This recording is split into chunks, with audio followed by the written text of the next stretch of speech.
It looked like we have a large number of people joining us, which is really great this morning.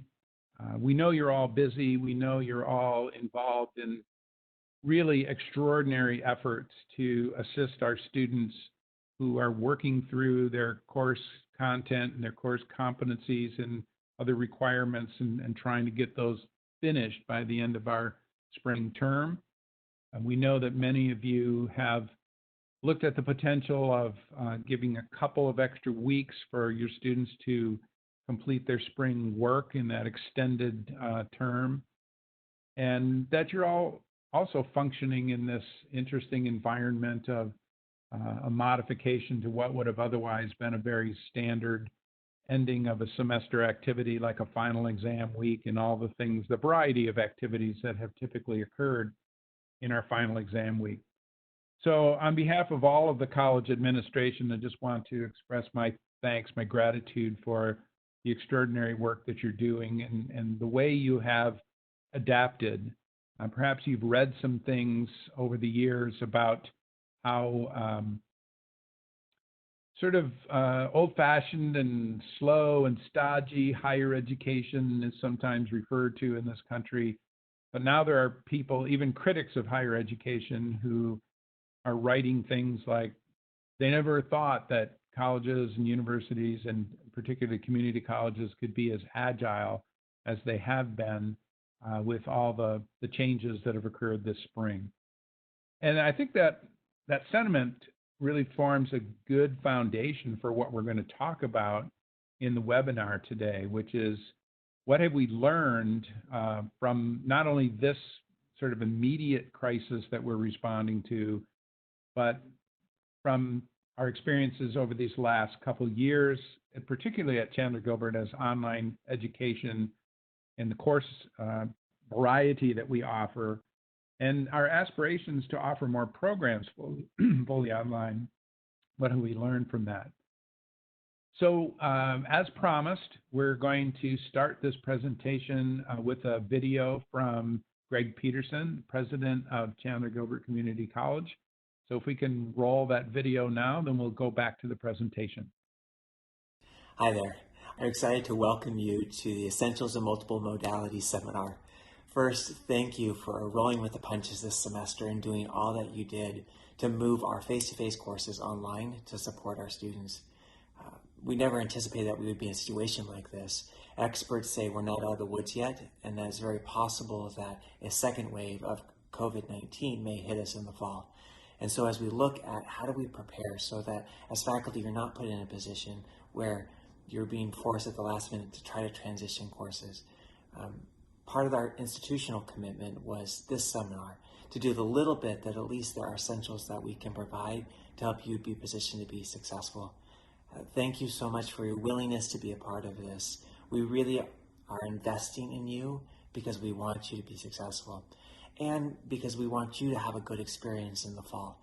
We anticipate that our students will not be as gracious as they were this spring in the transition, that they will expect a higher quality, that they won't give us as much leniency as a college with the transition. And so we want to make sure that all of us are best prepared for those students, that we can do the best we can. I hope that this is just the beginning of the conversation, that this EIMM course will help us better understand your needs and what we can continue to provide you this next year. So good luck, have fun, and again, thank you, thank you. I want to start, before we get into the content of our webinar, I want to start by acknowledging and thanking the work that Jeremy has done along with his team, including Leslie, Haley, Juliet, faculty members Mary McGlasson and Jennifer Peterson, not just for what you're about to see in terms of our new course, Essentials for Instruction in Multiple Modalities, but for all the work that they've done spring semester certainly, and even before that, to get people ready for a more responsive environment in terms of our learners. So what we want to share with you today is the content and sort of the goals, the learning outcomes, you're all familiar with this terminology, that relate to not only essentials for instruction in multiple modalities, but you'll hear this course being referred to as Base Camp. You'll hear it being described as a foundation for additional learning opportunities that we are currently offering and want to continue offering for faculty for a variety of reasons. Probably what's top of mind for most of you is that we find ourselves in an instructional environment that we did not anticipate we were going to be in. But yet what we're learning from this experience is definitely something that can be applied regardless of the modality that we use for instruction. So as you heard in Dr. Peterson's introduction, we've learned one thing this spring semester, is that there was a lot of grace, graciousness, understanding, and appreciation granted to us by our students as we found ourselves shifting, transitioning to online learning, remote learning.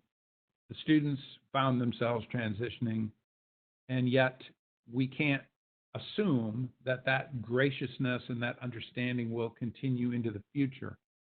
So we're doing what we can to prepare all faculty to be more effective in terms of their course design and their engagement of students, whatever modalities we are able to offer, starting with our summer experiences and certainly on into the new academic year. So the principles that you see on the slide in front of you are really those learning outcomes. What are we expecting faculty to be able to do when this course is completed? We're going to provide all of the participants with course design principles that are backed by research and that are going to be useful in engaging students in obtaining their learning outcomes. We're going to realize and understand better how the features in Canvas are going to be beneficial into all of our courses, integrated into those courses, whether they are online, hybrid, or in person. And we'll talk a little bit more about how that really is going to have a more consistent learner experience. And as I mentioned, you're going to hear this course, Essentials for Instruction in Multiple Modalities, referred to as a base camp, using that metaphor for advancing from base camp to ETL 220 and then ultimately to the summit, which is ETL 221. So here's the overview of what we want to talk about for the next few minutes, is that we have a scenario where we're asking all faculty to complete this Essentials course so that we can assure students of a more consistent learner experience, that we can improve our ability to give information to students about their progress and to give them a more uniform way for communicating with their faculty and with fellow students, regardless of the course modality. We want to leverage these changes that we've experienced this spring and that we will continue experiencing to continue our work in assessment, to consider the options that we now have when we need to do remote participation, and even what's being talked about in many disciplines about synchronous access to courses when they're delivered remotely. We'll talk about the connection between this class, the Essentials class, and our implementation of Concourse, which is a syllabus tool, and wind up talking, as we always tend to do at accredited institutions, and how we are aligning with expectations from the Higher Learning Commission. So let's take the first topic of a consistent learner experience. And I'll start out, I guess, by saying we're not talking about making every course the same. We're not talking about making sure that every course is designed and presented in exactly the same way. But what we are talking about is that you all know the reality that students take multiple courses from multiple teachers across multiple semesters. And to the extent that we want to have a universal access point for students to know how to communicate with faculty, to know what their academic progress is looking like, and to be able to have that communication, not just in terms of something like a message or a chat or something like that, but, the idea of submitting assignments, getting information, assessment-based information back from teachers. So involving all faculty in this experience will enable us to have a more universal application of the learner experience using Canvas. We're going to focus this base camp experience on a universal design and application. So moving ahead to this idea of improved student progress reporting, as I mentioned, that we have research long before the experiences that we've had this spring, that the more frequently students are receiving communication about their progress in a course, the more likely they are to persist and successfully complete that course. So we know that students want to know what their academic progress is, and we want this to be a default experience for all students regardless of modality. So we're going to teach you, and even for those who are already using Gradebook, enhance your knowledge and application of features that will provide that information to students on a frequent basis. And this communication piece, that we want to make sure that there's a more universal application of features like Canvas Inbox, so that not only do students know how they can communicate with you, but they also, you as a faculty member, also have an opportunity to archive and access documentation of your communication with students.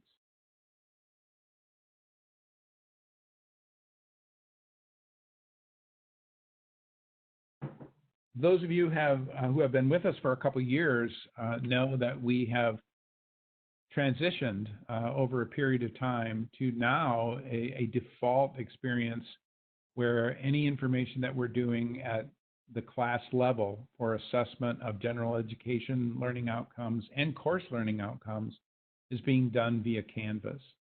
So simply put, expanding the use of Canvas across all of our disciplines and all of our faculty, whether residential or adjunct, is going to help us. We're going to be able to leverage that in increasing the participation rates of faculty who are giving us assessment data at the class and course level.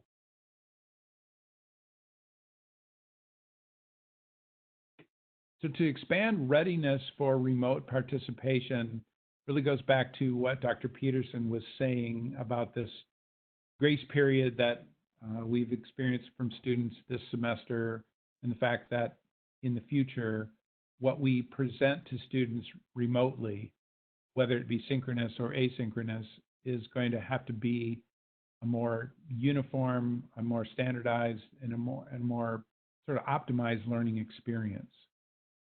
So what you're going to learn in this Essentials course is that regardless, again, of modality, you will be able to develop content, develop activities, develop assignments, assessments that students will be able, even if they're in an in-person course at some point in the future, will be able to access for their own use, for their review, for their relearning, whenever that meets their needs. I mentioned earlier, and I know a lot of you have heard about Concourse. This is a database that Chandler Gilbert piloted back in the spring to really great success and a lot of user sort of recommendation and affirmation of of the ease of creating and archiving syllabi using this tool called Concourse.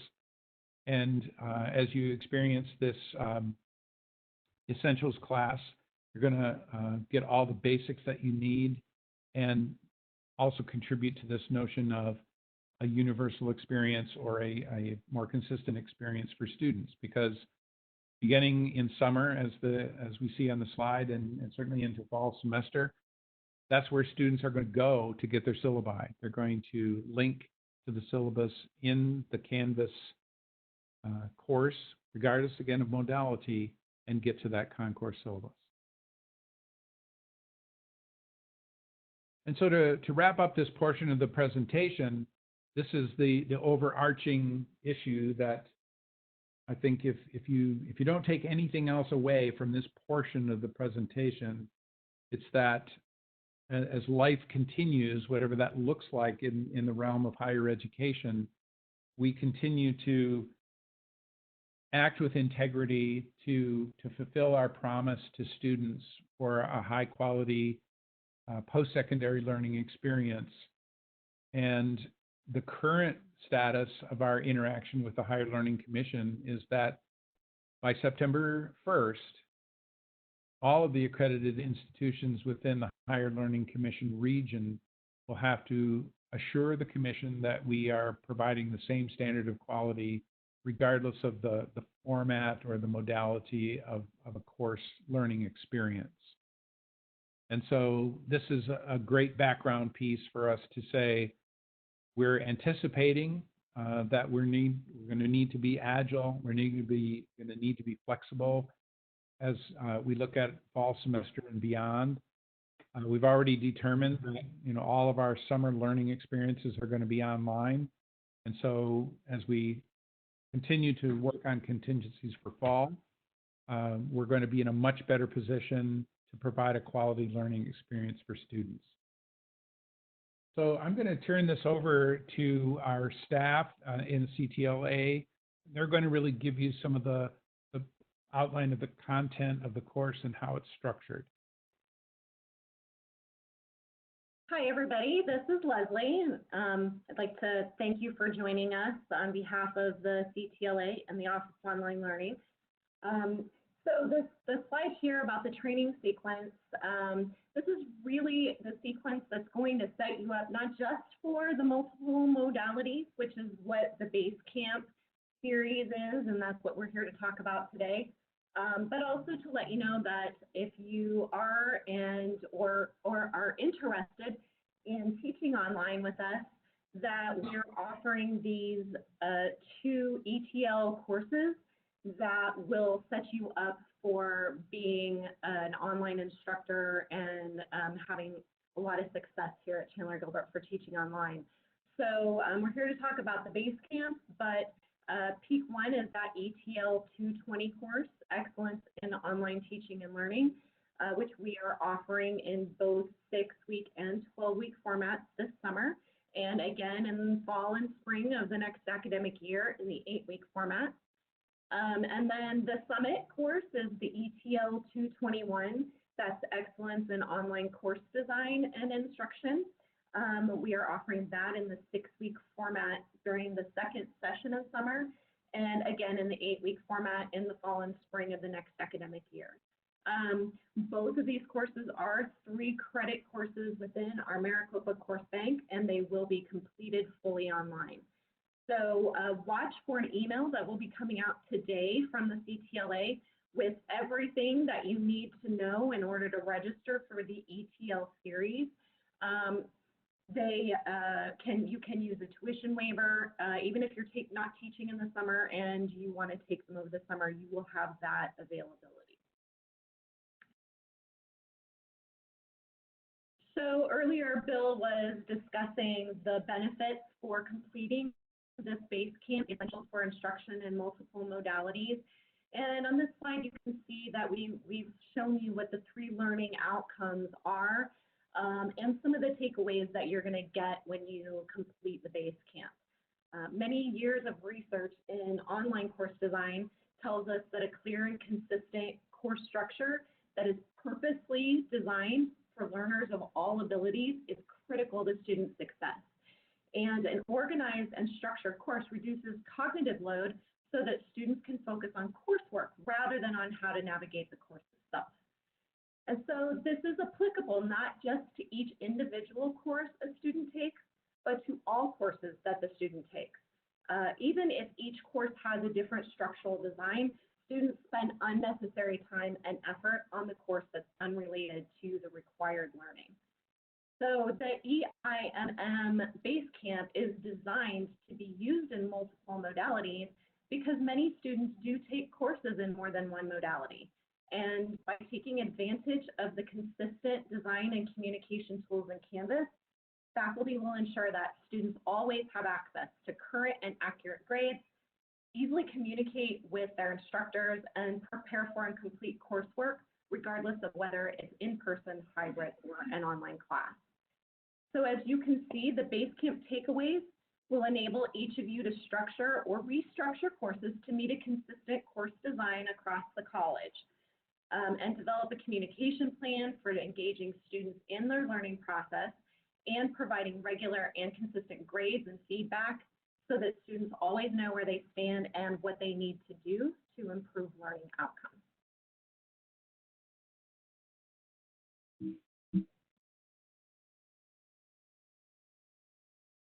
Thanks, Leslie. Good morning, everyone. This is Jeremy Tuddy. I'm the director of the CTLA, and I just wanted to talk a little bit about the format of our Basecamp training. So the Basecamp training will occur over 4 days, Monday through Thursdays. We have 10 different sessions scheduled over the summer, and I'll get to those dates in just a moment. 8 of those sessions are morning into early afternoon, 9 to 2. And then we have 2 evening sessions. We just added a second evening session the week of July 13th through 16th. Those sessions run 6 p.m. to 10 p.m. You notice the difference in duration. The day sessions do have an hour break scheduled in for lunch. Each session will consist of synchronous and asynchronous components. So the idea is to make this as flexible and accommodating as possible while still allowing us the opportunity to work together and to begin that process of building that strong community of practice. So each session will open with a getting started webinar. Those will be at 9 a.m. and then 6 p.m. for the evening sessions. Once that webinar is complete, you will then be released to work on some asynchronous activities that you will develop in collaboration, if you so choose, with a peer group that will be there to support and, as I said, begin that process of solidifying that community of practice. We will then conclude each day with a wrap-up webinar that is synchronous at 1 p.m. for the day sessions and 9:30 p.m. for the night owls that are doing the evening sessions. And then the CTLA staff and our CTLA faculty liaisons will be available throughout the day to address any questions, to do any support or things like that you might need. The course will occur in Canvas, and the synchronous sessions will occur in WebEx, and you will be receiving that information a couple of days before the start of your session once you've registered. So you will have a development shell template in Canvas to build in as we work through the 4-day Basecamp format, and a link in WebEx to participate in those sessions. So as I mentioned, there are currently 10 opportunities scheduled. You can see them here. These are the dates. The first 2 sessions are actually already sold out. So if you wanted to attend one of the May ones and you weren't on the early birds, those are now full. There are waiting lists, but those are growing as well. You do register for these in ELC, so you can jump on the waiting list and take a reserve spot in an open session. but there are still plenty of seats available in the later sessions. And the graphic here also shows how this lays out in coordination with the ETL courses that Leslie was talking about earlier.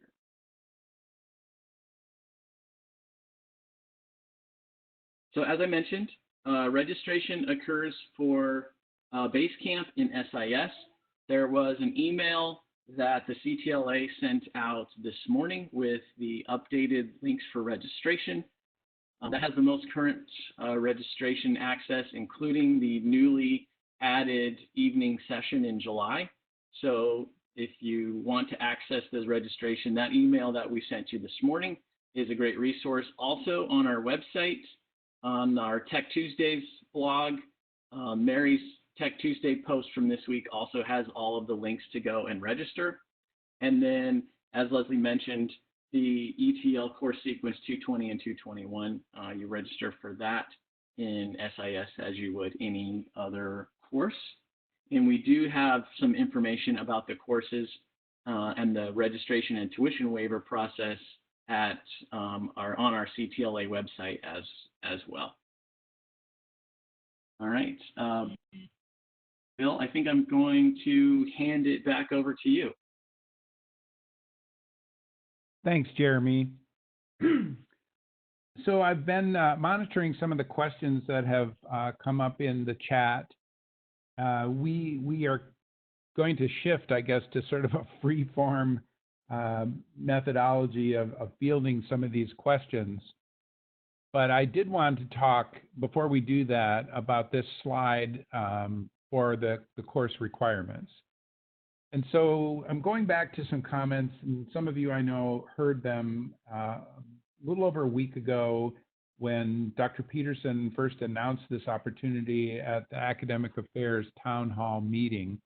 I believe that was on the 20th of April. And so he said that we would invest in our faculty, invest in this opportunity to engage people in becoming more effective in teaching, regardless of modalities, under this format of a 16-hour learning experience. And if you fulfill the attendance requirements and the completion of the activities, then compensation will be made available to you. So I know that there will probably be some questions about not only these requirements, but some of the other themes that are emerging, not only in the chat, but also in additional conversations I've had with division chairs and faculty since the announcement was made back on the 20th of April. So let me ask you, Jeremy, do we want to transition? I do have a few general comments based on the things that I've seen in the chat up to this point. Do we want to transition to that part of the program? Let's do that. Okay, great. Good morning, everybody. This is Haley. I will be covering the Q&A portion, and we have been monitoring your questions here in the chat. So we've kind of started a list, and we're just going to go down the list. And anybody who knows the questions here in the CTLA, feel free to answer. So I'm going to start with the first one that we have here. Are we requiring all of our adjunct faculty to take 2 12-week courses this summer in addition to the base camp? Thank you, Haley. Let me, I'm going to answer that and also just make a couple of sort of introductory statements based on the themes of the questions that have already come in the chat. Sure. So when you think back to this idea of the metaphor of base camp, peak one, and the summit, we do have that opportunity for people to traverse that entire spectrum of activity. Right now, the required piece is the EIMM, the essentials, what we've been referring to as base camp, essentials for instruction in multiple modalities. And then the other opportunities, the 220 class and the 221 class, which are peak one and the summit, we want faculty to consider those as opportunities that could lead to their participation in teaching in Chandler Gilbert online programs. So we're going to jump away from the current discussion and talk about the future for a minute, because for several years now, the college has been ramping up, and we've now established an Office of Online Learning, and we have a strategic plan to offer online programs in an expanded way at Chandler Gilbert. And faculty will be invited to teach in those programs based on their completion of this base camp opportunity and also 220 and 221. So I'd like to position all of us to think about these in terms of opportunities. I guess a specific answer to a specific question would be no, we're not at this point requiring faculty to take 220, ETL 220 and 221, but we're definitely interested in having people look at those courses as opportunities to join the faculty teaching in Chandler Gilbert online programs. The other pieces that I want to just share before we get to more specific questions is that you might want to think about this base camp as simultaneously as a response and something that's strategic and proactive. As Dr. Peterson said in his introductory comments this morning, we were thrust into this environment that a lot of people did not anticipate, that we needed to transition many of our classes to online learning experiences that have never really been offered that way in the past. So in some ways, base camp is a response in what we feel is an institutional obligation to better prepare faculty for teaching in multiple modalities. But it's simultaneously proactive as we think ahead, not just to this coming academic year, but to years beyond, because the experience that teachers and students are having right now and will have in the summer and in the fall is widely predicted to change faculty's and students' conceptualization of higher education learning experiences. We don't know exactly how they will be changed, but they will be changed. And so we're trying to be responsive and proactive at the same time. For the theme that is emerging in the chat and also has been a topic of conversation since the 20th of April, what if I'm a highly experienced or consider myself to be a highly qualified online instructor? And for those of you who don't know, I've been teaching online for 11 years now. And what we're hoping is that people who have significant experience consider themselves to be highly effective as online teachers. They're going to join the base camp as a community of professional practice. Again, based on my own experience, I would be excited to be involved in a learning opportunity like this, where highly experienced faculty could share their experiences with me if I, for example, were a novice at this. And we see this as one of the huge benefits of having the more experienced faculty participate. And as Jeremy pointed out, we're excited about the way that people have responded to this opportunity. Our first two sessions, and they're set as a class size of 50, are already filled, and we're excited about that and hoping that people continue. So as I mentioned, this is sort of free form, this portion of the program, as we're going to take a look at some of the Q&A. So Haley, I'll turn it back over to you to see what other specific questions are out there. Great, thanks, Bill. We have a question that's kind of related to what you just mentioned, but somebody said, am I going to be required to complete the ETL courses by a certain deadline to continue teaching in the modality? Not the ETL courses. As the president announced on the town hall call on the 20th of April, that our goal is to have all faculty complete EIMM, the base camp, by the end of the fall semester. And then people who are looking at the opportunity to take 220 and 221, I think the driver for that is going to be if you are interested in joining the faculty who will teach in Chandler Gilbert's online programs, then that would be the time for us to work with you on a reasonable time frame to complete those 2 courses. And we realize, even if you take Basecamp as an example, that some people are going to be working on it perhaps this fall while they're teaching. So we'll look at that, I guess, in terms of people's interests. I'm talking the 220, 221 now. Their interest in becoming a member of the faculty teaching in online programs. Okay.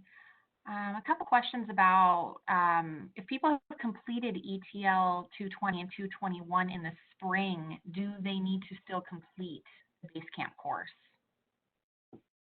Those are among the people that I consider to be beneficial as participants in the Basecamp as we look at this notion of a community of professional practice. So yes. Okay.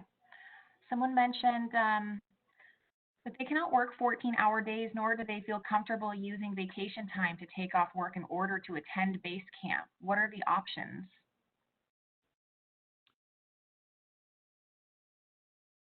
So what we've tried to do here is provide a variety of time frames for, and going back to the list of 10 sessions that are currently on the schedule. What I'd like to do, I guess, is accumulate some information from people who have those kinds of constraints based on that question, to see what kind of other opportunities that we could provide. So when you look at the 10 opportunities slide, that was not meant to be an exhaustive list of when and how you could take this class. It's what we're starting with. So I'd like to have people communicate with us what some of their sort of barriers might be in terms of their work schedules and their other obligations, and we'll work to provide some options for those folks. Okay. And the 16 hours of compensation go in as part of a normal paycheck if we have a PhD, or is it PD credit? It's PD, and so those hours are paid at what some people call the development rate or the PD rate, which, based on some inflationary factors, is now at $29.22. In case you're wondering how it got to that number, there was some multiplier that was applied to it this past year, and that's the hourly rate. Okay. Someone else asked, and this might be for us here in the CTLA, if we can create an evening session in May so those of us who teach this summer or home with children can attend.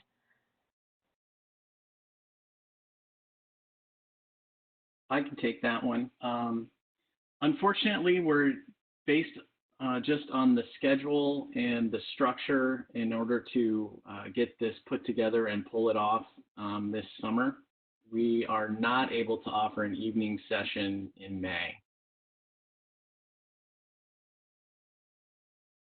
Okay. Let's see. Someone else asked, how much will we be paid for completing Basecamp?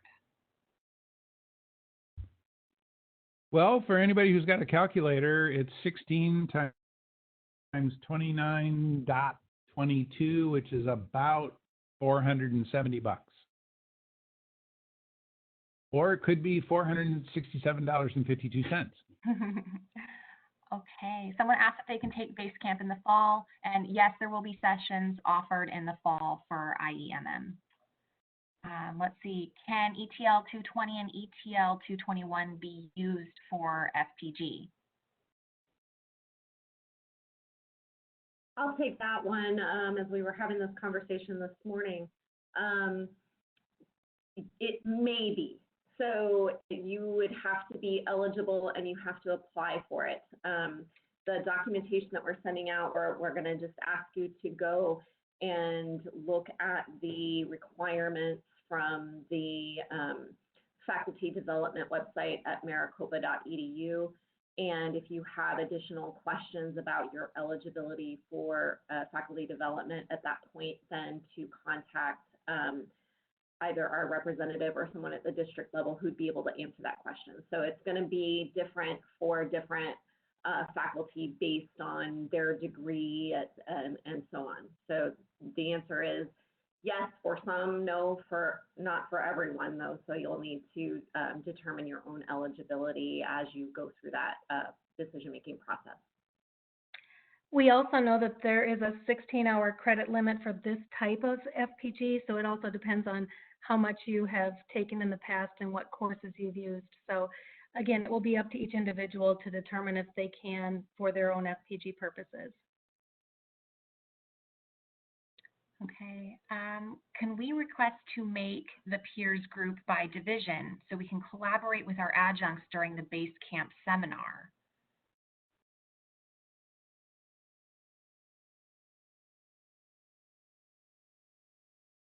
No one jumping in on that?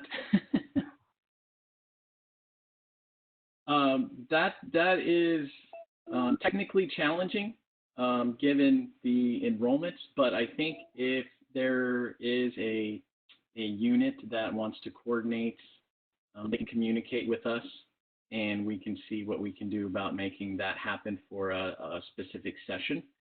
We would just need to have some advance notice as to which session individuals were enrolling in. But from a management standpoint, that would be a bit of an undertaking to try to manage that piece for all enrollees across all sessions. So please communicate with us if you have some special ideas in mind about who and when. Thanks, Jeremy. Can you complete the base camp at the same time as the ETL 220 course? Yeah, absolutely. Just a comment from somebody. This is kind of encouraging for us. That's pretty exciting. Somebody said earlier this morning, I tried to enroll in the May 18th and 21st and June 1st through 4th, but both are full and I'm on the waiting list. I did get into the June 8th through 11th session. I'm teaching a summer, so I'm hoping the slot will open up. Just FYI, the sessions are filling fast. So moving on, can only adjuncts take the evening class? Our preference is to prioritize adjuncts for those positions in the evening sessions, just to try to reserve as many seats as possible for those with jobs that occur during the day. However, again, much like the grouping question, if you have a particular need and are not an adjunct to gain access to one of those evening sessions, please just reach out to us, contact us, and let us know. Thanks. Who is teaching ETL 220 and ETL 221 during the summer?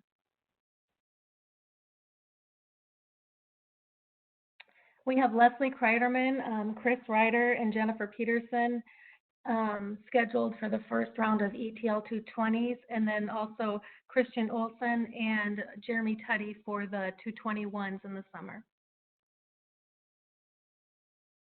Okay, can you provide a brief description of what the Office of Online Learning is and how it relates, is the same or different from the CTLA? Leslie, let me jump in with a couple of sort of high-level comments, and if you want to give more specifics. As I mentioned earlier, a couple years ago, we started thinking about, from a standpoint of strategic enrollment management, really, the college's position in terms of serving students who perhaps we aren't serving right now by promoting fully online programs. We have a lot of online courses We have some programs that are available all online right now, but I don't know that we've really represented ourselves as an online program provider. So we started to think more strategically about, well, how can we do that? Over what period of time can we do that? What types of programs do we want to sort of start out by promoting? So as all these pieces started to fall together, and just by some strange coincidence this spring, we were rudely interrupted, as I'm sure you've heard people say many times over the last 6 weeks, by a pandemic. So all that being said, we haven't lost sight of our strategic vision for an Office of Online Learning, because that's where decisions are going to be made about the online programs that we want to promote as a college and provide to students for whom that would be a good option. And what follows from all of that is who will be teaching in these fully online programs.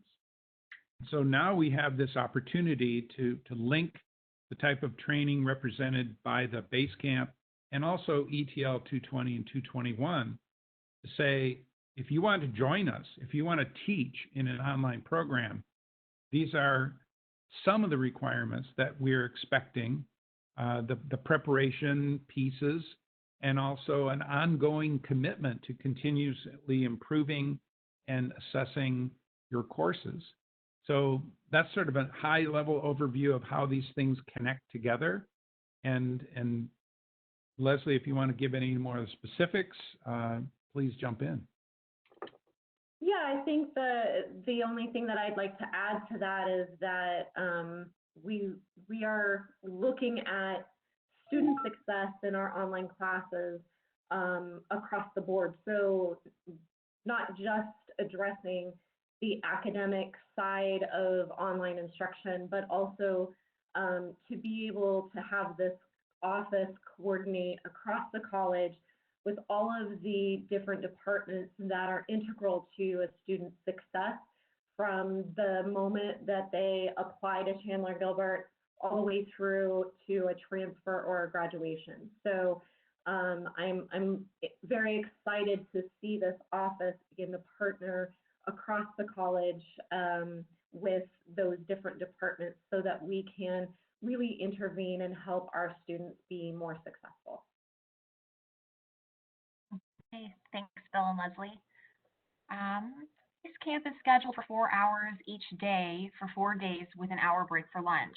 Are the activities designed to be completed in this time window? Are we expected to do homework and work additional hours? So the structure of the training does account for any of the work that we anticipate being completed. Should certainly be able to be completed within that 4-hour window. There are some activities which involve some development work inside the Canvas shell, but all of that is done in a very applied manner as throughout the instruction. So there's not homework expectations per se outside of that 4-hour window each day. Thanks, Jeremy. Will the pay for EIMM correspond with the pay cycle when we took the class, or will it be in up to 3-day periods as other trainings are?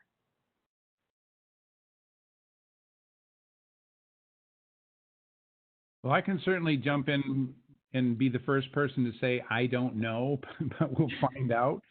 The way that we're compensating people is kind of what I would call a single pay, that, when the activity is completed and the requirements have been met, then we will create a single pay. But how that falls into the cycles, I can find that out, but it will be a single sort of pay upon completion. Thanks, Bill. How can we register for ETL 220 and 221? Where are the links? The answer to that is we will be sending out the information after this session as soon as possible, so keep an eye out for an email. Are the ETL 220 and 221 courses entirely asynchronous? Leslie, do you want to hop in on that one? For the most part, yes, they are. There could be a synchronous session that would take place in order for our faculty to have an opportunity to do synchronous presentations, that type of thing. I'll just clarify, since I'm talking about them, that our intent with these courses is to give faculty the opportunity to have an authentic learning experience as a student in a fully online class. And so not only will you be learning more about the opportunities that are available to you to teach in the online environment and using the tools that we have available to us, but you will also have the opportunity to experience many of the things that we ask our students to do when they take our online classes. So we really have tried to give you that authentic learning experience in an online asynchronous type of course.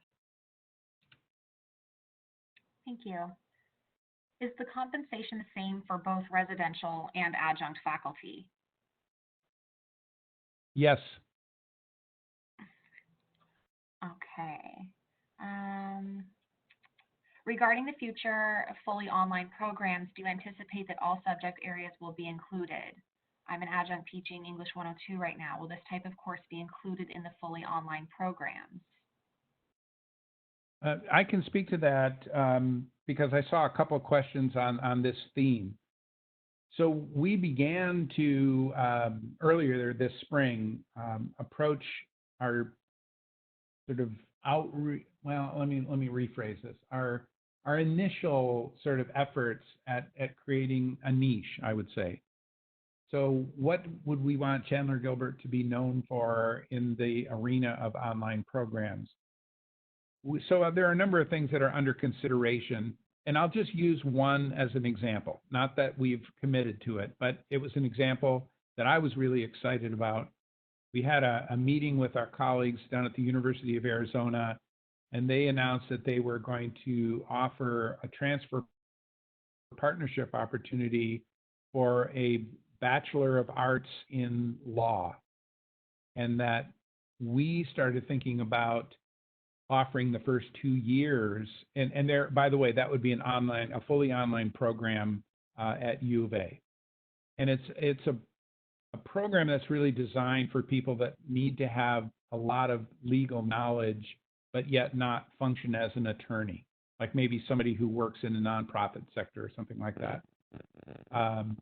So to get to the specific question, well, if we were to offer the first 2 years in a transfer partnership to a BA in law, then that Bachelor of Arts would certainly require courses like English 101, English 102, and probably a variety of other lower division courses. But the key that I was describing before is that we will be interested in assigning those classes in that online program to people who have navigated these experiences like Basecamp, ETL 220, ETL 221, and commit to ongoing continuous improvement of their courses. And that's how people will be invited to teach online classes in the online programs. Okay, thanks, Bill. If we decide to wait until fall to take Basecamp, will we be able to teach in the fall? Yes. Okay. Is there going to be a fee for the ETL courses? Well, those are credit courses, so there are different options for residential and adjunct faculty. I think what we might do is delve into that a little bit and then provide some follow-up information for you, because since they're 3 credit courses, it means there might be things like tuition waivers that could be considered. There might be people who would want to take those courses, as was asked earlier, for FPG, whether residential, full-time, or adjunct FPG. So yes, we'll get some additional information around that. And as I look through this thread of questions, I also want to be mindful of everyone's time, as we had set aside an hour for this webinar, and I have 10:57 right now. So let me suggest that we maybe take, Haley, a couple more questions if you have them, and then we'll have a little bit of a wrap up. Sure. Let's see. I think this here will probably answer a lot of questions. Do you have an estimate as to the hours that would likely be required to complete the 6-week Summer 220 course?